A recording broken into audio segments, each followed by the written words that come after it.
네, 오랜만에 패밀리 티칭 시간을 갖게 되었습니다. 사무엘 상 2장을 좀 펼쳐 놓으시고 먼저 펼쳐 놓으시고 하나님 경외 사상과 자녀 양육에 대해서 말씀을 들으시면 좋겠습니다. 오늘은 자녀를 양육함에 있어서 하나님을 경외하는 자세와 태도가 얼마나 중요한지에 대해서 말씀을 드리려고 합니다. 여러분들도 시중에 나와 있는 책들, 기독교 서적도 말할 것도 없고 쭉 살펴보면 자녀 양육에 관한 대부분의 책들은 자녀를 어떻게 다뤄야 되느냐, 그러니까 자녀를 다루는 기술에 초점을 맞추고 있습니다. 그러나 아무리 자녀 교육에 대한 지식이 많아도 우리가 정작 필요한 순간에 그 정보와 팁을 사용하지 못합니다. 아이가 잘못했을 때 화를 내기보다 다정한 눈빛으로 너 왜 이렇게 했느냐 이렇게 물어야 된다는 팁을 받아도 정작 그 상황이 되면 그대로 하지 못하고 화부터 내죠. 전혀 알고 있는 내용이 작동이 안 됩니다. 그 이유가 뭐냐라고 말하면 기본적으로 하나님과 사람에 대한 자세와 태도가 바뀌어져 있지 않기 때문에 그렇습니다. 어떻게 하면 하나님에 대한 자세와 태도 그리고 사람에 대한 또 자녀에 대한 자세와 태도가 어떻게 달라질 수 있겠는가? 성경은 하나님을 경외하는 자세와 태도를 갖게 되면 이 자세와 태도가 달라진다고 말씀하고 있습니다. 잠언 기자는 여호와를 경외함이 지식의 근본이라고 말했습니다. 그 말은 처음부터 마지막까지 그렇다는 뜻이에요. 시작 때만 그렇다는 이야기가 아니고 처음부터 끝까지 근본이라는 말입니다. 그래서 여호와를 경외하는 자세와 태도를 가지게 되면 자녀 양육에 대한 가르침을 따로 받지 않아도 사실은 자녀를 잘 기를 수 있습니다. 특별한 기술이 많이 필요한 것은 아니에요.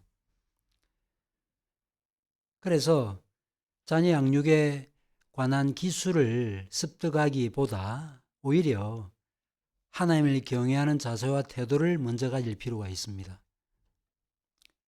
존 버녀는 하나님의 경외는 모든 경건의 의무에 맛을 돋우는 소금이다 라고 말했습니다. 어떤 의무든지 하나님을 경외하는 이 자세와 태도를 갖지 아니하면 하나님께 우리의 삶은 연락될 수 없다는 것을 말씀하고 있습니다. 자, 그러면 여호와를 경외한다고 말할 때 이 경외라고 하는 이 단어가 어떤 의미를 갖고 있는가?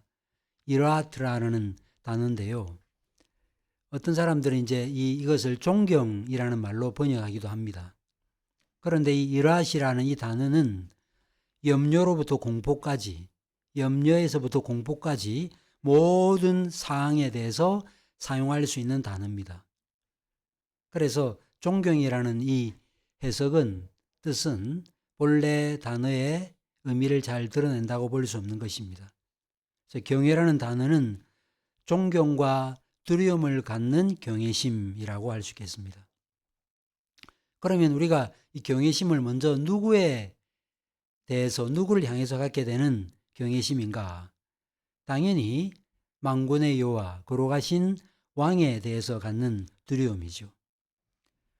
하나님에 대한 하나님의 백성들이 가지는 자세와 태도로서 창조주와 구속주이신 하나님에 대한 자세와 태도, 그분의 위엄에 대한 반응, 이것이 바로 하나님에 대한 경외심이라고 할 수 있겠습니다. 우리가 왜 하나님을 두려워야 되는가? 그분이 가장 높고 크고 탁월한 분이기 때문입니다. 야곱이 외삼촌 라반의 집으로 이제 망명생활을 떠나가게 되죠. 그러다가 베델이라고 하는 그곳에서 꿈을 꾸게 되는데 사닥다리 환상을 보게 됩니다. 그리고 그 꿈에서 깨어나서 뭐라고 말했는가 하면 여호와께서 과연 여기 계시거늘 내가 알지 못하였도다. 이에 두려워하여 이르되 두렵도다 이곳이요. 이것은 다름 아닌 하나님의 집이요 하나님의 문이로다라고 말했습니다. 하나님이 어떤 분이신지를 알았을 때 야곱이 갖게 되었던 첫 번째 반응은 두렵도다라고 하는 그 반응이었습니다. 우리는 너무 하나님을 가까이 하다 보니까 별로 하나님에 대해서 두려운 마음을 갖지 못하는데, 여러분들 구약을 잘 읽어보시면 우리 신앙의 선배들이 얼마나 하나님을 두려워했는지를 알 수 있습니다. 느헤미야가 느헤미야 1장에서 기도할 때 하늘의 하나님이여와 크고 두려우신 하나님이여라고 기도했습니다. 여러분들 기도하실 때 크고 두려운 하나님 이렇게 기도하신 적이 있습니까? 일반적으로 잘 그렇게 기도하지 않는 것 같아요. 그냥 사랑과 자비가 풍성하신 하나님 이렇게만 말하죠. 우리는 하나님을 크고 두려운 분으로 인식할 필요가 있습니다.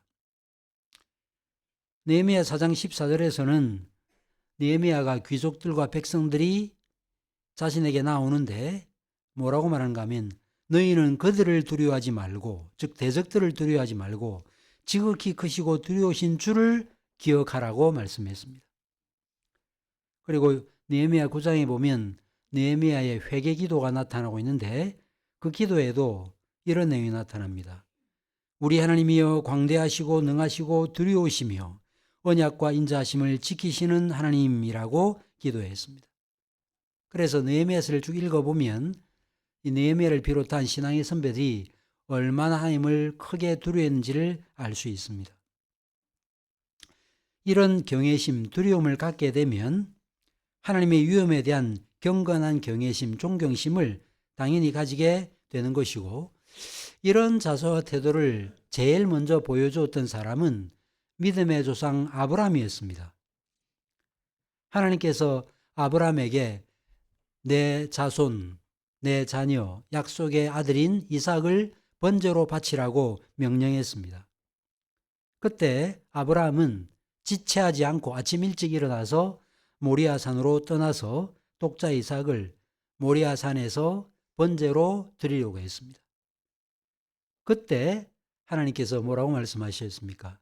주의 사자가 나타나가지고 아브라함아 아브라함아 라고 부르시면서 내가 내 아들 독자까지라도 내게 아끼지 아니하였으니 내가 이제야 하나님을 경외한 줄 아노라고 말씀했습니다. 결국 이것은 우리에게 뭘로 보여주는가 하면, 일반적으로 성경 자체가 창세기 22장에서 이제야 아노라라고 말을 했지만 이미 아브라함은 처음부터 하나님을 경외했다는 것을 보여주는 거예요. 하나님을 경외했음에 대한 증거가 무엇이냐? 자신의 가장 사랑하는 아들 독자 이삭을 하나님께 번제로 드리는 것으로 나타났습니다. 말하자면 하나님을 참으로 경외하는 사람은 자식보다 하나님을 더 사랑하게 되어 있습니다. 여호와를 경외하는 자세와 태도는 아브라함만 가졌던 것은 아니었습니다.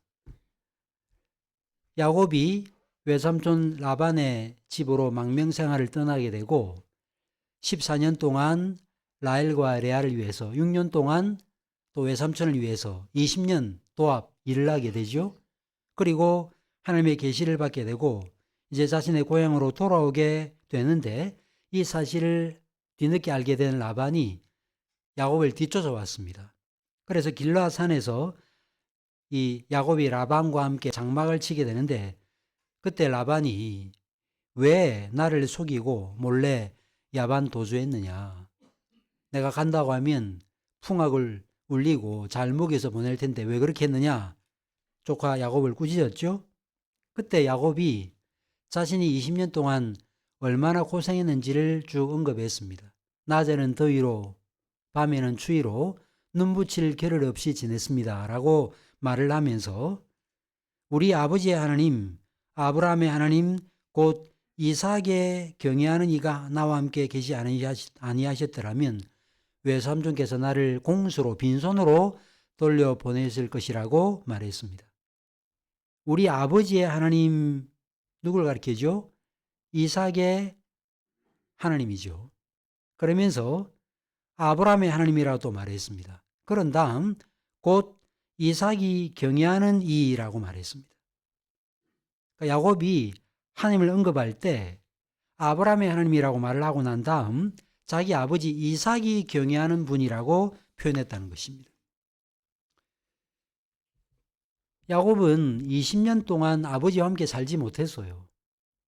그런데 어릴 때 아버지 이삭이 하나님을 얼마나 경외했는지 20년의 세월이 지나갔는데 하나님을 떠올릴 때, 아버지를 떠올릴 때 뭐라고 떠올렸는가? 우리 아버지는 하나님을 경외했다. 그래서 하나님을 표현할 때 자신의 아버지 이삭이 경외하는 분이라 이렇게 하나님을 표현했던 것입니다. 여러분들의 자녀들은 여러분들이 어떤 존재로 여러분들의 마음에 각인이 되어 있을까요? 여기 부모님들을 먼저 떠나 보내신 분들이 계시잖아요. 아버지, 어머니 하면 딱 이렇게 뇌리에 남는 게 있죠. 저도 장인, 장모님, 저희 어머님 먼저 떠나보냈는데 뇌리에 남아있는 게 있어요. 감사한 것은 정말 신앙의 좋은 모범을 보여주셨거든요. 우리는 이런 면에서 좋은 유산을 남겨줘야 됩니다. 많은 재산을 남겨주는 게 좋은 게 아닙니다. 자녀가 부모가 없을 때 부모를 떠올리면 내 부모는 이런 분이었다 하는 그 좋은 인상을 남길 수 있도록 그렇게 살아야 되는 거죠. 자녀들도 다 알거든요. 객관적으로 평가하거든요. 우리 아버지, 우리 어머니는 뭐 교회에서는 그럴듯하게 뭔가 일도 많이 하시고 행하긴 하시는데 실제로 하나님을 참으로 경외했는가라는 부분에 대해서는 나는 잘 모르겠다. 이렇게 말할 수도 있는 거거든요. 이런 면에서 우리는 여호와를 경외하는 자세와 태도를 늘 견지할 필요가 있습니다. 하나님은 자신을 경외하는 사람들에 대해서 어떻게 대하시는가? 그것은 아브라함이 자신의 아들 이삭을 번제로 드리고 난 다음에 하나님께서 이삭에게 하신 말씀을 통해서 알 수 있습니다. 이런 말씀을 하였습니다. 내가 나를 가리켜 맹세하노니 내가 이같이 행하여 내 아들 내 독자도 아끼지 아니하였은즉 내가 내게 큰 복을 주고 내 씨가 크게 번성하여 하늘의 별과 같고 바닷가의 모래 같게 하리니 내 씨가 그 대적의 성문을 차지하리라.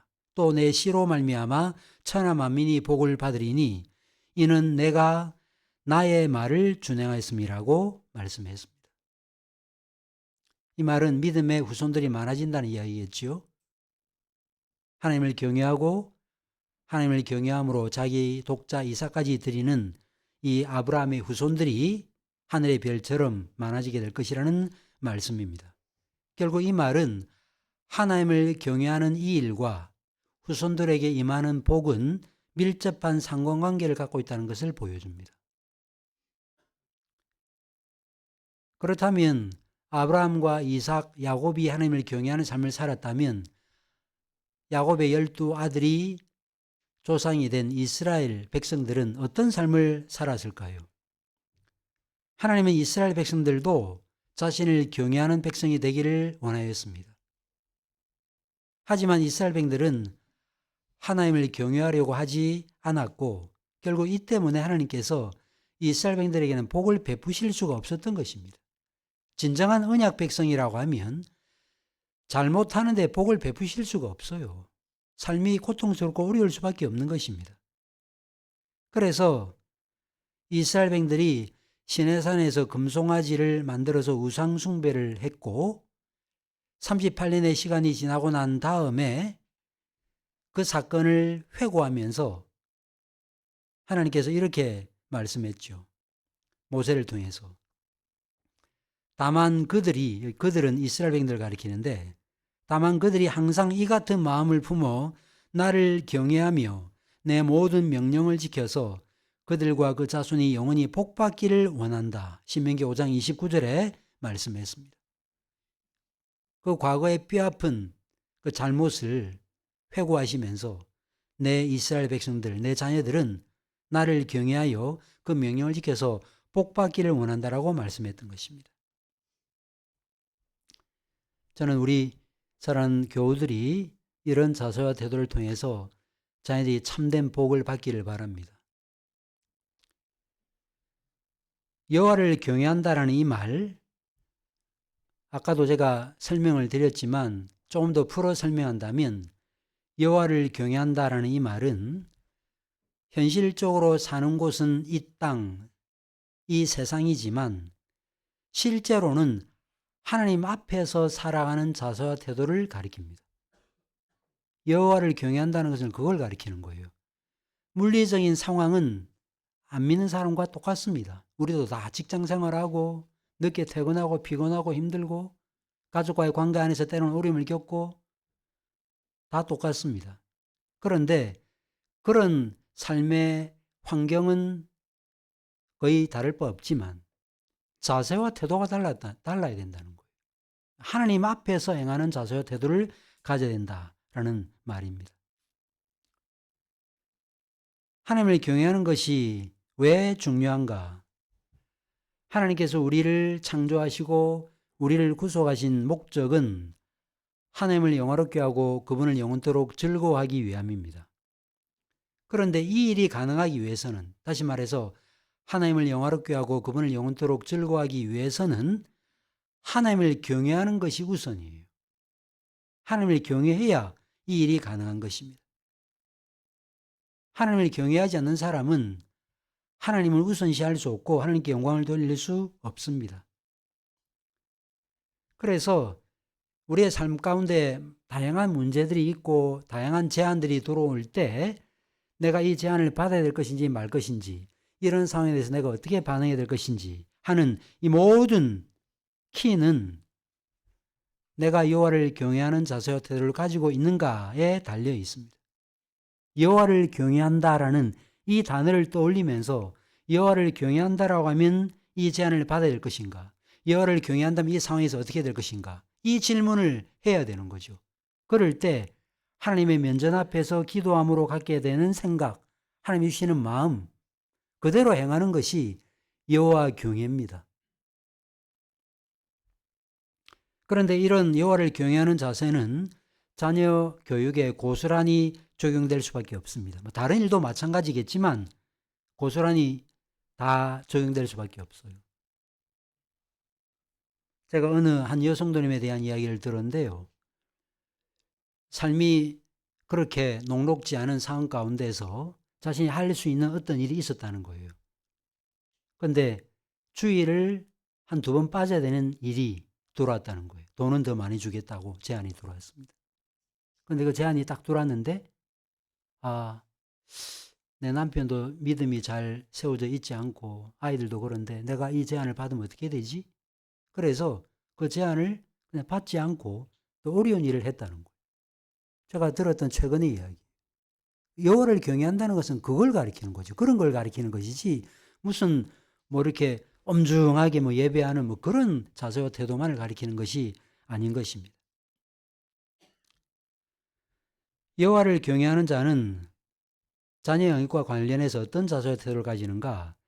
하나님보다 자녀를 더 사랑하지 않습니다. 주님께서 말씀하였죠. 무릇 내게 오는 자는 자기 부모와 자녀와 형제와 자매와 및 자기 목숨까지 부인하지 아니하면 능히 내 제자가 될 수 없다고 말씀했습니다. 자기 부모, 처자, 형제, 자매 및 자기 목숨까지 미워야 된다. 그렇게 말씀했습니다. 그 말은 정말 그러면 자녀를 미워하라는 그런 이야기일까요? 당연히 아닐 것입니다. 이것은 히브리어 관용 어구죠. 내가 야곱은 사랑하고 에서를 미워했다. 관용 어구죠. 미워한다는 말은 하나님보다 자녀를 더 사랑해서는 안 된다. 그런 뜻입니다. 자녀를 향한 사랑이 하나님에 대한 사랑에 비하면 미움이라고 말할 정도로, 그런 현저한 차이를 보일 정도로 사실은 자녀보다 하나님을 사랑해야 될 것을 그렇게 표현하신 것입니다. 복음을 통해서 우리가 하나님의 사랑을 알게 되면 당연히 하나님을 사랑하게 되고, 그리고 하나님을 경외하는 자세와 태도로 자녀도 살아가게 되어 있습니다. 그러면 자녀를 존중하는 자세와 태도로 대하게 됩니다. 저도 뭐 자녀를 키웠지만 여러분들도 자녀를 다 키워보시면 때로 화가 날 때가 있죠. 그럴 때 이렇게 손이 막 올라갈 때가 뭐 없지 않지만 부족하지만 저는 단 한 번도 손으로 아이를 때린 적이 없거든요. 그리고 화를 이렇게 확 내면서 그냥 판을 뒤집어 엎는 이런 모습을 제 기억에는 보인 적이 없는 것 같아요. 하나님을 경외하는 자세와 태도를 간다면 항상 하나님 그분을 두려워하는 자세와 태도로 자녀를 존중해야 될 것입니다. 참된 복음의 가치를 아는 사람은 항상 정돈된 자세와 태도를 가지게 되는 반면 이 복음의 가치를 제대로 알지 못하는 사람은 자녀를 사랑한다는 명목으로 하나님의 뜻을 거스르게 됩니다. 내가 정말 하나님을 경외하느냐 경외하지 않느냐 하는 것은 아브라함의 경우에 자기 독자 이삭을 하나님께 바쳤느냐 받지 않느냐로 드러났죠. 마찬가지예요. 우리의 가장 사랑하는 대상이 자녀거든요. 물론 남편과 아내 서로 사랑하겠지만 그렇다고 할 때 내가 정말 하나님을 사랑하는가 하는 것은 어떤 데 드러납니까? 자녀를 사랑함에 있어 하나님의 뜻을 거스르는가 거스르지 않는가. 자녀를 사랑한다 하나님의 뜻을 거스른다면 사실 하나님을 경외하는 사람이라고 볼 수 없는 것입니다. 대표적인 사람이 제상 엘리야였습니다. 제가 사무엘상 2장을 좀 찾아놓으시라고 말씀드린 것은 이 때문입니다. 우리가 알고 있는 바대로 오늘도 리딩 지저스 영상 봤지만 엘리는 이스라엘의 왕정 제도가 시작되기 전에 사사 역할을 했고 제상 역할을 했던 사람이었습니다. 그런 면에서 볼 때 사실 엘리의 가정은 어느 가정보다 복된 가정, 경건한 가정이라고 할 수 있습니다. 그런데 우리가 알고 있는 바대로 사무엘상 4장 마지막에 보면 엘리와 엘리의 아들 홈리와 비느하스, 심지어 비느하스의 아내 엘리의 며느리까지 아이를 낳다가 난산에서 죽임을 당하는 그런 사건이 나타나고 있습니다. 엘리는 전쟁에서 졌다는 소식, 언약궤를 빼앗겼다는 소식을 전해 듣고 뒤로 넘어져서 목이 부러져 죽고 말았습니다. 평화로웠던 과정, 그리고 모든 사람들로부터 부러움의 대상이 될 수 있었던 그 가정이 어떻게 하다가 이처럼 비참하게 멸망당하고 말았을까요? 사무엘상 2장 12절에 엘리의 아들들은 행실이 나빠 여호와를 알지 못하더라. 엘리에게 얼마나 충격적인 말씀입니까? 하나님이 누구신지를 보여주는, 가르치는 사람이 엘리 아닙니까? 옛날 개역 성경을 보면 엘리 아들들은 불량자라 여호와를 알지 아니하더라고 되어 있습니다. 불량자라는 이 말은 원어로 벨리알이라는 뜻입니다. 벨리알의 아들이라는 뜻이에요. 이방신의 아들이라는 뜻입니다. 그들은 누구보다 하나님을 잘 알 수 있는 상황에 처해 있었습니다. 하나님에 대해서 누구보다 잘 설명할 수 있는 사람이었죠. 그런데 성경은 냉혹한 평가를 내리고 있습니다. 우리는 성경을 너무 부드럽게 읽는 경향이 많거든요. 우리가 보고 싶은 것만 보고 나한테 적용되는 것만 적용하는 경우들이 많습니다. 사실 성경을 좀 읽을 때는 전혀 성경을 한 번도 읽어보지 못한 사람이 새롭게 성경을 읽듯이 좀 읽으셔야 돼요. 충격을 좀 받아야 될 때는 좀 받으셔야 돼요. 어떻게 이런 평가를 할 수 있을까? 여호와를 알지 아니하더라. 어떻게 이런 평가를 할 수 있을까? 질문을 해봐야 되겠죠. 국교도들이 가득했던 영국 청교도 시대 때 왜 청교도들이 회심을 그토록 강조했을까요? 다 신앙의 과정이니까 그냥 태어나면 신자가 되는 줄로 생각했고, 그래서 아브라함 카이프라는 사람은 중생 전제설이라는 것을 주장을 해서 신학적으로 많은 공격을 받기도 했습니다. 신앙인의 가정에서 태어난다고 자동적으로 거듭나는 것은 아니라는 것입니다. 이런 불신앙이 어떤 자세와 태도로 드러났는가? 율법에 따르면 제사장에게 주게 될 고기가 따로 마련되어 있음에도 불구하고 종들을 시켜서 그 고기를 갈취했습니다. 뿐만 아니라 제사법을 따라서 기름을 먼저 불로 태워드려야 되는데 기름을 불로 태워드리기 전에 먼저 날고기를 가져갔습니다. 오늘날로 말하면 비계가 좀 있는 고기, 맛이 있어서 아마 그랬던 것 같아요. 거부하면 강제로 빼앗기도 했습니다. 게다가 이 엘리 아들들은 회막에 수송되는 여인들과 행음하는 정말 망당하는 삶을 살기도 했습니다. 뭘 우리에게 보여줍니까? 하나님을 경외하는 자세와 태도가 자녀에게 전가되지 않으면, 주어지지 않으면 반드시 도덕윤리적으로 타락한 모습을 보이게 된다는 것입니다. 말을 안 들어먹고요. 하나님 앞에서 제대로 자신의 삶을 살아내지 못합니다. 결국 하나님께서 어떻게 하였습니까? 2장 25절에 하반절에 보니까 그들이 자기 아버지의 말을 듣지 아니하였으니 이는 여호와께서 그들을 죽이시기로 뜻하였음이었더라고 되어 있습니다. 이 말씀만 딱 떼어놓고 보면 홈리와 비나스가 아버지 엘리의 말을 듣지 않았기 때문에 하나님께서 이들을 죽이시기로 결심하였다 하는 뜻으로 받아들이기가 쉽습니다. 물론 그런 이유가 있어요. 그런데 하나님께서 엘리의 아들들을 죽이시기로 작정하신 이유가 단지 아버지의 말을 듣지 않았기 때문만이 아니었습니다. 성경은 엘리의 아들들이 죽임을 당한 그 죄에 대한 책임을 범죄한 아들에게만 두고 있지 않아요. 그래서 29절을 보면 하나님께서 엘리에게 이렇게 말하죠. 너희는 어찌하여 내가 내 처소에서 명령한 내 재물과 예물을 밟으며 내 아들들을 나보다 더 중히 여겨 내 백성 이스라엘이 드리는 가장 좋은 것으로 스스로 살찌게 하느냐라고 말씀했습니다. 이것은 엘리 아들 홈리와 비나스의 범죄에 대한 책임이 아버지에게 있다는 것을 보여주는 것입니다. 엘리는 자신의 아들들이 그렇게 행하고 있다는 사실을 알고 있었습니다. 그러나 제대로 징계하지 않았습니다.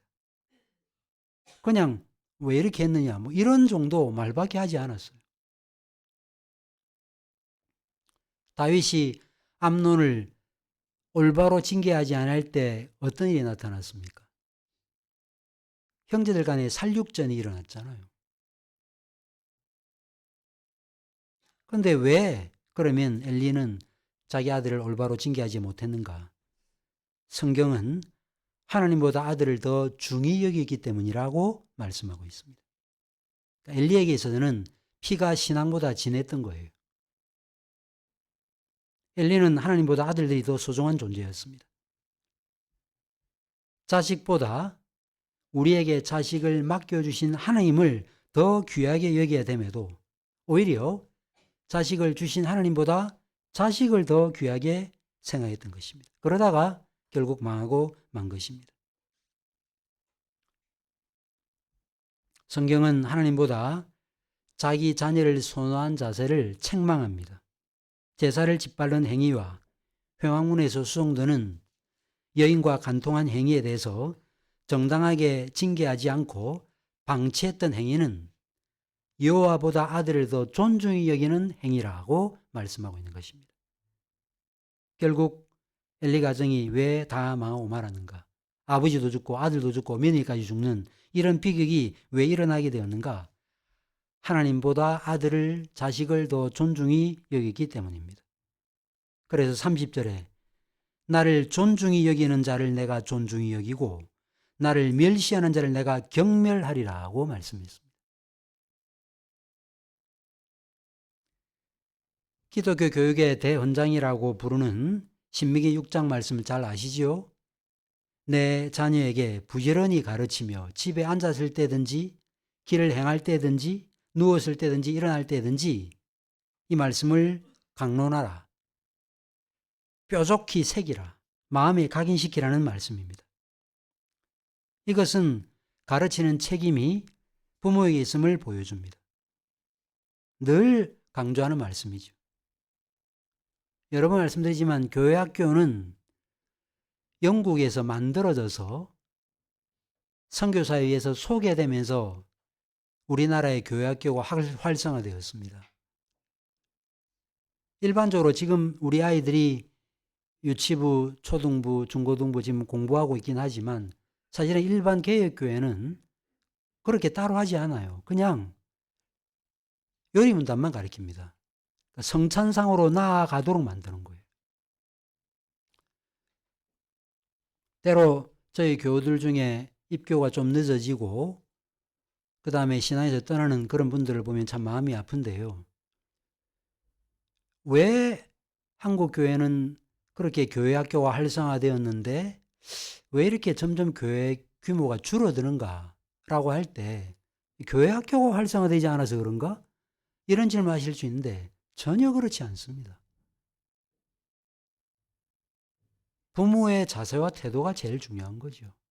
결정적인 순간에 내 부모는 하나님을 택하느냐 세상을 택하느냐 하나님을 택하느냐 자녀를 택하느냐를 알거든요. 그래서 가장 중요한 결정할 때 부모가 가장 중요하게 여기는 것이 기준이 되도록 자녀를 키워야 되는데 가장 중요한 결정을 할 때마다 사실은 하나님이 아닌 세상, 하나님이 아닌 자녀를 더 소중히 여기는 자세와 태도를 보여주었던 그 부모를 자녀는 떠올리게 되고 그래서 선택과 결정의 순간 하나님이 아닌 다른 세상을 선택하게 되는 것입니다.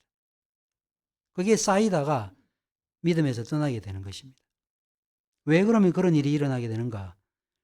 가르침의 책임이 부모에게 있다는 사실을 말씀하기 전에 신명기에 내 하나님 여호와를 사랑하고 그랬죠.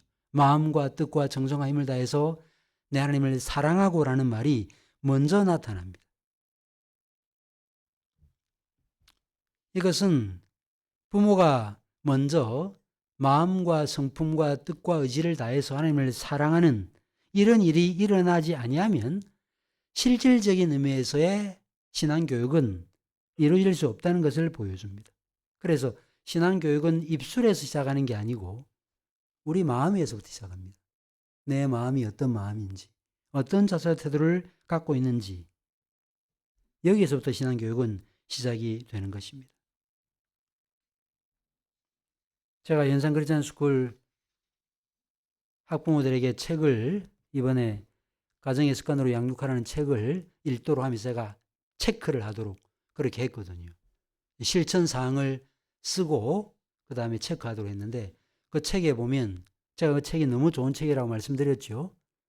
나는 자녀를 키웠으니까 필요 없다라고 생각하지 마시고 읽어보세요. 거기 보면 실천 사항들이 있습니다.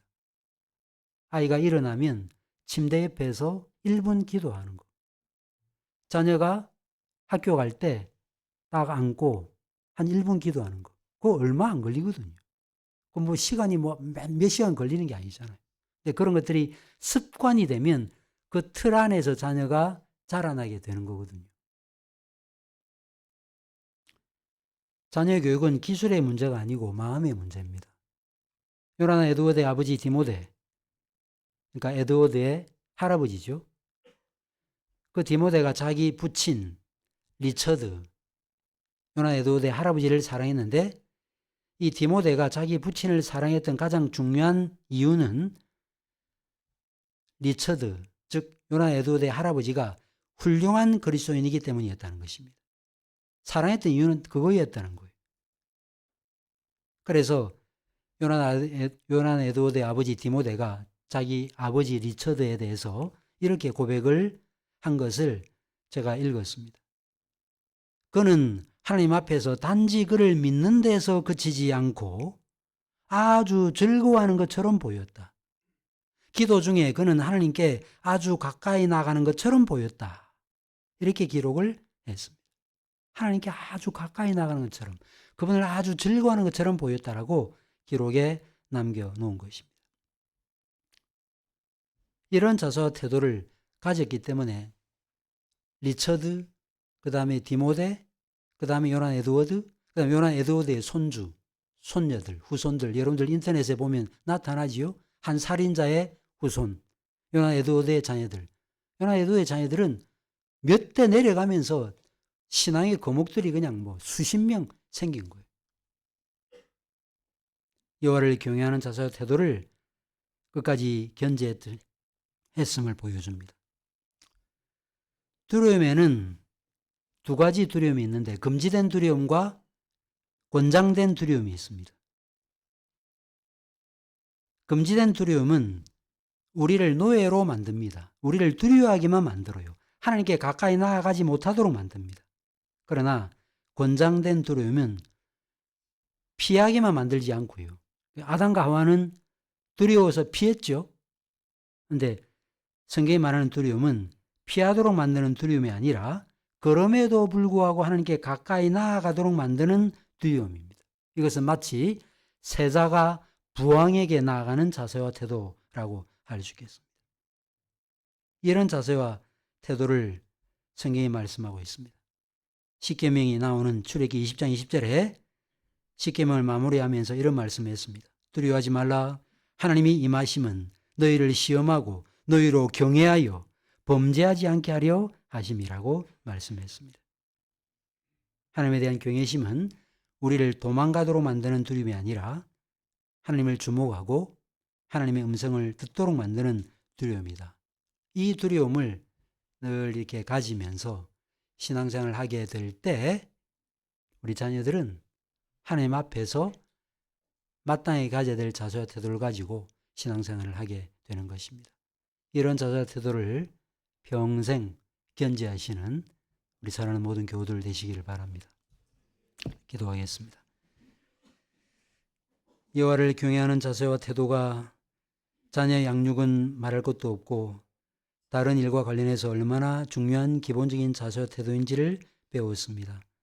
이 내용 꼭 우리 마음 가운데 간직하고 자녀를 양육할 때 여호와를 경외하는 자세와 태도를 늘 견지하면서 그렇게 자녀들을 말씀과 기도로 잘 양육하고 때로 우리의 마음과 뜻대로 자녀가 잘 자라지 못하는 이런 아픔을 갖고 있는 가정들이 있다면 주께서 그 가정들 가운데도 은혜와 궁의를 베풀어 주셔서 그들이 돌이켜 주께로 돌아오고 다시 거듭나고 회심하고 하나님의 자녀로서 마땅한 삶을 살아가는 그러한 놀라운 복을 허락하여 주시옵소서. 우리 모두에게 하나님을 참으로 경외하는 자세와 태도를 충만히 허락해 주시길 원하옵고 예수 그리스도의 이름으로 기도하옵나이다. 아멘.